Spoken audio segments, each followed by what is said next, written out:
माँ की अनमोल ममता। रात के 2 बज रहे थे। फ़ोन की रिंग बजती है।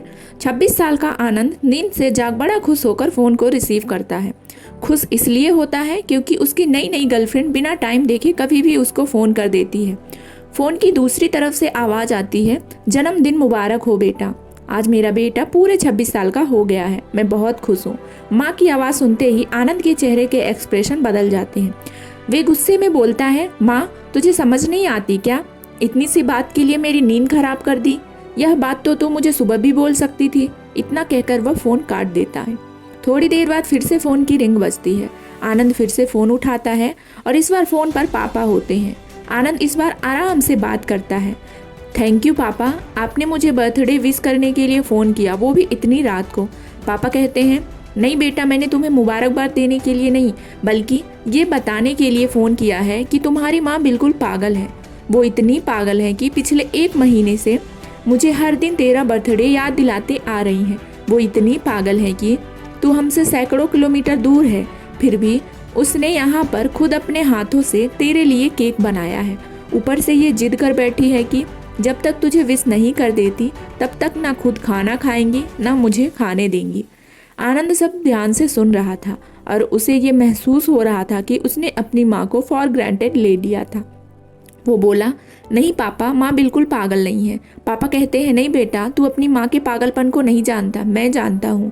वह तो 26 साल पहले ही पागल हो गई थी जब डॉक्टर ने उसे कहा था या तो हम बच्चे को बचा सकते हैं या आपको। उसने बिना 1 सेकंड भी सोचे बच्चे को बचाने का फैसला ले लिया और मुझे भी कसम देकर उस फॉर्म पर साइन करने के लिए मना लिया था जिस पर लिखा था उसकी ज़िंदगी इस ऑपरेशन से खतरे में है।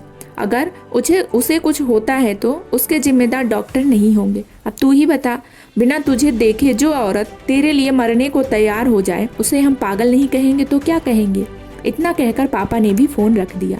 आनंद ने भी अब यह महसूस किया था कि वह जो कर रहा था वो भूल नहीं, गुनाह था। हाँ, एक बार किसी इंसान को दुख दो तो कोई बात नहीं, लेकिन भगवान को दुख देना गुनाह ही होता है और माँ भगवान से कम नहीं होती। पश्चाताप के आंसू उसकी आंखों से बह निकले। सवेरा होते ही आनंद अपने घर की ओर रवाना हो गया, अपने माँ बाप से माफ़ी मांगने के लिए। घर पहुँचते ही उसने पहले माँ से माफ़ी मांगी, जिसने उसे गले से लगा लिया। फिर वह अपने पापा से माफ़ी मांगने लगा। पापा ने कहा, कोई बात नहीं बेटा, जा तू वापस चला जा। तेरी माँ हमेशा कहती थी कि तू उसे बुढ़ापे में संभालेगा, लेकिन मैं उसे समझा दूंगा। जैसे आज तक मैं उसे संभालते आया हूँ वैसे ही आगे भी उसका ख्याल रखूंगा। उसे यह भी समझ लेना चाहिए कि जो बेटा उसके एक फ़ोन करने से परेशान हो जाए वह उसे उम्र भर क्या संभालेगा। बाप की ऐसी कड़वी बातें सुन आनंद की आंखें बहने लगी। वो सर झुकाए अपने बाप के सामने चुपचाप खड़ा रहा। अपने बेटे को परेशान देख माँ आगे आती है और पापा को कहती है, जाने दीजिए, माफ़ कर दीजिए, हमारा ही बेटा है। दोस्तों, माँ की ममता का मोल ना कोई लगा पाया था ना कोई लगा पाएगा।